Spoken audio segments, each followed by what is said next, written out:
आज़ाद हिंद फौज गठन, संगठन और भूमिका। आज़ाद हिंद फौज, जिसे इंडियन नेशनल आर्मी भी कहा जाता है, भारत के स्वतंत्रता संग्राम की एक सशस्त्र सैन्य इकाई थी। इसका उद्देश्य ब्रिटिश रूल इन इंडिया को समाप्त करना और आर्म्ड स्ट्रगल के माध्यम से इंडिपेंडेंस को हासिल करना था। आज़ाद हिंद फौज का गठन मुख्य रूप से वर्ल्ड वार II के दौरान हुआ। इस सेना की स्थापना भारतीय युद्धबंदियों और दक्षिण पूर्व एशिया में रहने वाले प्रवासी भारतीयों की सहायता से की गई थी। ये सेना पारंपरिक कांग्रेस आंदोलन से अलग एक सैन्य मार्ग का प्रतिनिधित्व करती थी। इंडियन नेशनल आर्मी की पहली स्थापना 1942 में हुई थी। उस समय जैपनीज फोर्सेस ने ब्रिटिश इंडियन आर्मी के कई सैनिकों को बंदी बना लिया था। इन्हीं इंडियन प्रिजनर्स ऑफ वॉर में से अनेक सोल्जर्स ने ब्रिटिश रूल के खिलाफ लड़ने की इच्छा व्यक्त की। इस प्रारंभिक प्रयास का नेतृत्व कैप्टन मोहन सिंह ने किया।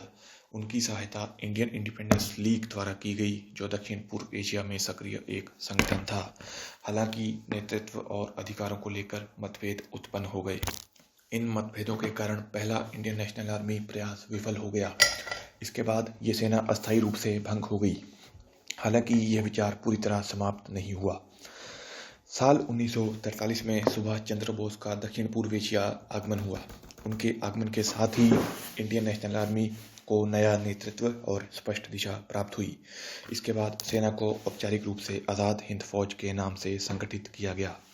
सुभाष चंद्र बोस ने आज़ाद हिंद फौज को एक अनुशासित और संगठित सैन्य बल के रूप में पुनर्गठित किया। उन्होंने स्वयं को इस सेना का सुप्रीम कमांडर घोषित किया।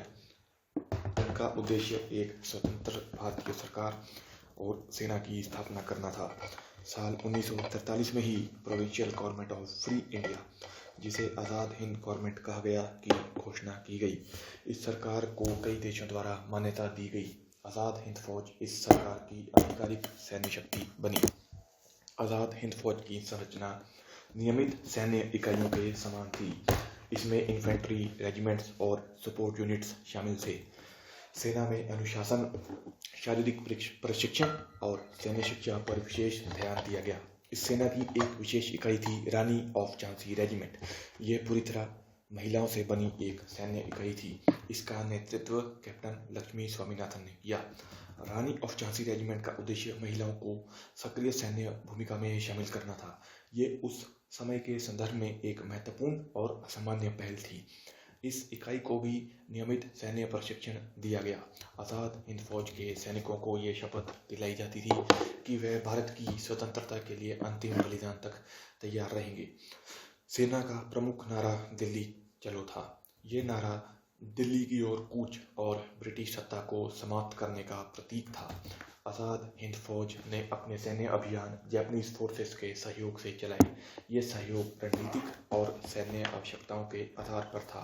हालांकि सेना का घोषित लक्ष्य पूर्णतः भारतीय स्वतंत्रता थी। साल 1944 में आज़ाद हिंद फौज ने भारत की सीमा पार की। ये अभियान मुख्य रूप से नॉर्थ ईस्ट इंडिया में केंद्रित था।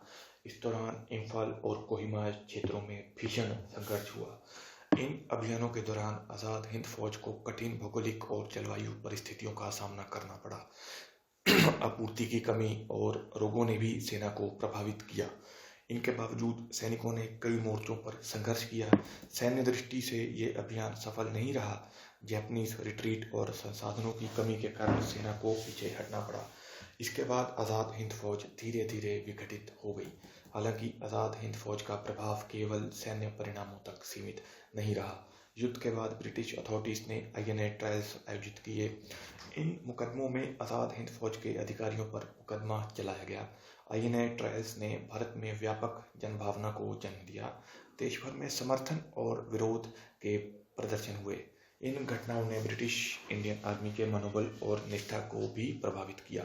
कई हिस्टोरियंस का मत है कि INA ट्रायल्स और उससे उत्पन्न जन आंदोलन ने ब्रिटिश रूल को कमजोर किया। इसका प्रभाव भारत की स्वतंत्रता प्रक्रिया पर पड़ा। यह प्रभाव प्रत्यक्ष और अप्रत्यक्ष दोनों रूप से देखा गया। आज़ाद हिंद फौज की विचारधारा राष्ट्रवाद, अनुशासन और बलिदान पर आधारित थी। इसका दृष्टिकोण नॉन वायलेंट मूवमेंट से भिन्न था। ये सशस्त्र संघर्ष के माध्यम से स्वतंत्रता प्राप्त करने की अवधारणा को प्रस्तुत करती थी। सेना के प्रमुख प्रतीक और नारे आज भी भारतीय इतिहास में स्मरण किए जाते हैं। जय हिंद का प्रयोग व्यापक रूप से इसी संदर्भ में लोकप्रिय हुआ। यह नारा बाद में भारत का राष्ट्रीय अभिवादन बना। वर्ल्ड वार II की समाप्ति के साथ ही आज़ाद हिंद फौज का औपचारिक अस्तित्व समाप्त हो गया। हालांकि इसकी विरासत भारतीय स्वतंत्रता आंदोलन का एक महत्वपूर्ण अध्याय बनी रही। सेना के सदस्यों को बाद में ऐतिहासिक मान्यता प्राप्त हुई। आज आज़ाद हिंद फौज को भारत के स्वतंत्रता संग्राम में एक निर्णायक प्रतीक के रूप में देखा जाता है। यह सेना सशस्त्र प्रतिरोध और वैकल्पिक राजनीति का प्रतिनिधित्व करती थी। भारतीय इतिहास में इसका स्थान विशिष्ट और अध्ययन योग्य माना गया है।